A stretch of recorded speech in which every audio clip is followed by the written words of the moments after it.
Mörk Borg, or Dark Fort, is a doom metal themed RPG by Pelle Nilsson and Johan Nor. published through Free League in 2020. It won some major ENNIE Awards that year and has picked up a lot of other accolades and praise, as well as a dedicated following. If you're one of the 4 people who haven't already played or read this game or watched multiple reviews on it, then welcome to my review. The game takes place in a vaguely described Baroque medieval fantasy kingdom where all manner of decay, death, and corruption has begun to overtake the land. The map provided is really cool looking, but it's artsy and abstract more than functional. The painful part is that you get a teaser description for 7 regions that each have a story hook, but that's it. The writing is really good, and it seems like a lot of potential for a world is lost in the ruthless brevity here. The game identifies as a doom metal RPG and lists dozens of metal artists in the credits section. I don't know anything about metal other than the fact that I listened to some of these artists while reading this book and played their songs while playing the game itself. All I can say is it's a perfect pairing. The music played in this video is by Ash Borer, the first band listed in the long list of musicians in the credits. You can find a link to all of their awesome stuff below. The major themes of this game are dread, hopelessness, and several different shades of horror, but all dialed up to the level of jokiness. Overall, it's a humorous game, but unevenly so. Sometimes you get pure unfunny horror, sometimes you get hilarious horror, and sometimes you just get pure hilarity. You've undoubtedly seen it or held it in your hands by now, but the printed book is notable in its quality and its quirks. As for quality, I've become spoiled by what Free League, as the publisher of this book, has been putting out since day one. The cover is ultra sturdy with a grippy matte finish except for the glossy bits on the front art. Some of the letters and parts of the artwork are raised. There's the glow-in-the-dark element on the spine, and the bookmark is printed with the names of the book's creators. Then you have the pages, which are thick and glossy, except for the foil anti-crucifix, and there's also a glow-in-the-dark element inside. It's just overall a thin, super hefty little gem of a book, physically speaking. Despite the deafeningly avant-garde presentation of the rules, they're all completely functional and fun to play. In any given test, players roll a d20 and add any of 4 stat bonuses to meet or beat a difficulty rating. Even when being attacked, the player will roll to see if their defense is good enough or not. There's a list of medieval weaponry that each have different damage potentials in the form of different dice. Armor is rated from tier 1 to tier 4, and will reduce incoming damage, but its tier will be reduced when rolling a 1 on a defense roll. Actually, rolling a 1 is pretty harsh in this game when attacking too. The so-called fumble will result in you losing or breaking your weapon. On the flip side, a natural 20 will double your damage, degrade enemy armor, or give you a free counterattack. The death mechanic is fairly unforgiving, but it's left to chance. You start off with HP equal to your toughness bonus plus a d8. Once you get whittled down to 0 HP, there are 4 very different possibilities depending on a d4 roll. The best case scenario is that you are unconscious for d4 rounds, but as long as you're not harmed while you sleep it off, you magically wake up with 1 to 4 hit points. Or when you wake up, you've either lost or broken a limb or lost an eye, but with 1 to 4 HP. Or you could stay awake but be dead in 1 to 2 hours unless treated, and all tests are ultra hard in that 1 to 2 hours, or you can just instantly die. What's more, if you ever sustain enough damage to dip into negative HP, you're simply dead. One of the optional rules presented is the Omens. You roll each day for a certain number of Omens, which are presented as a short menu of undisguised fudge moves like a dice reroll or a reduction in difficulty rating before a roll.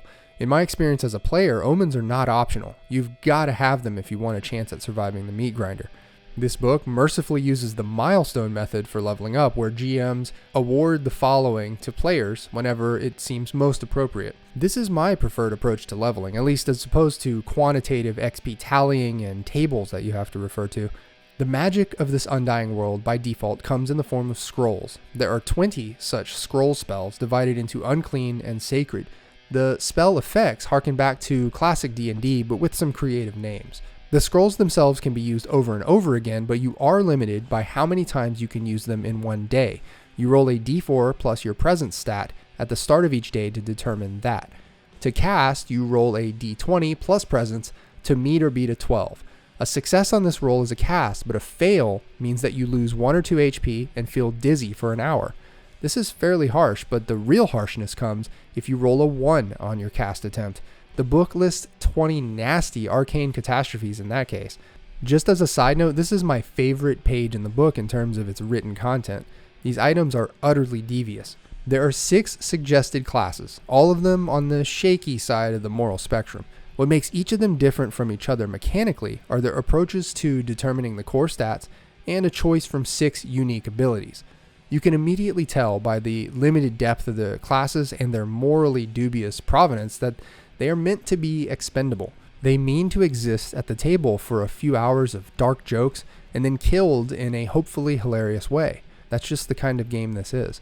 The book gives you 12 more or less archetypal fantasy horror beasts. There are a couple of things that I like about this little parade of horrors here. One, the stat blocks are super simple, and that's because the game is simple.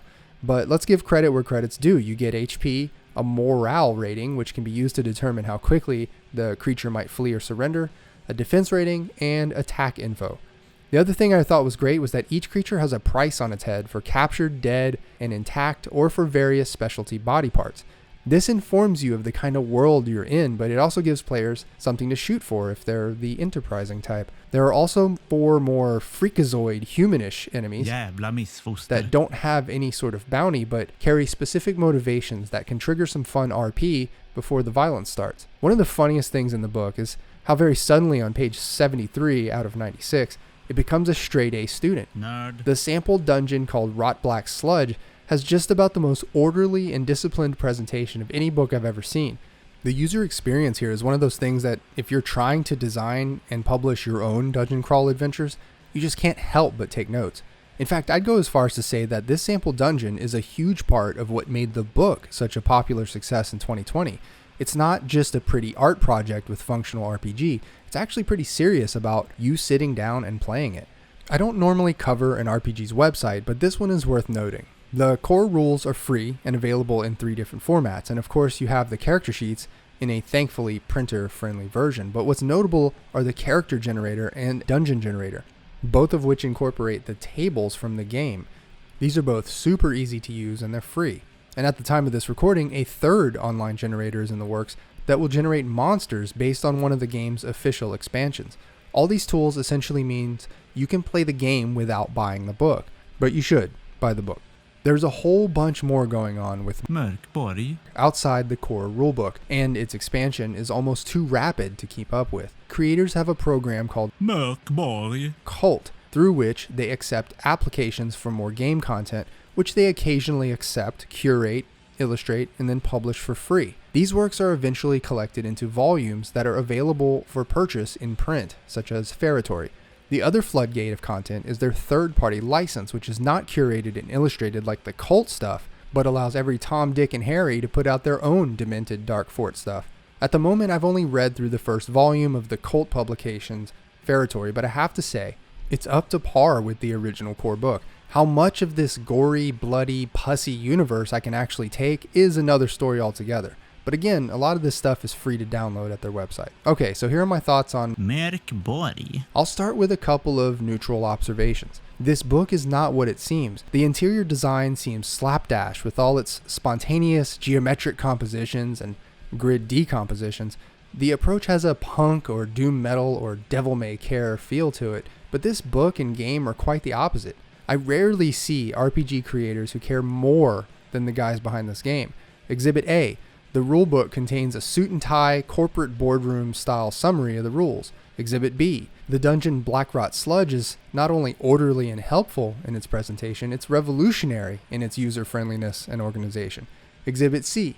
The online tools and resources are robust, easy to use, and free. This is a well-oiled operation masquerading as the punk in the lunchroom who's too cool to care. And for the record, I really appreciate the functionality. This game is not meant to shock. The creators give you this apocalyptic world with hilariously disgusting and horrifying scenes and images where you play one kind of turd or another, but read it again. There is no rape, no racism, no transphobia, no exploitation of children. All the worst horrors of the real world are absent because the game isn't trying to achieve real horror. As mentioned, it's meant to be a humorous RPG with merely a theme that is gloomy. Again, for the record, this is a good thing. Of course, if you're triggered by grotesque mainstream physical violence in a dying world, and the dread of a pending apocalypse, then you're just plain out of luck here. Cons. The setting is abbreviated.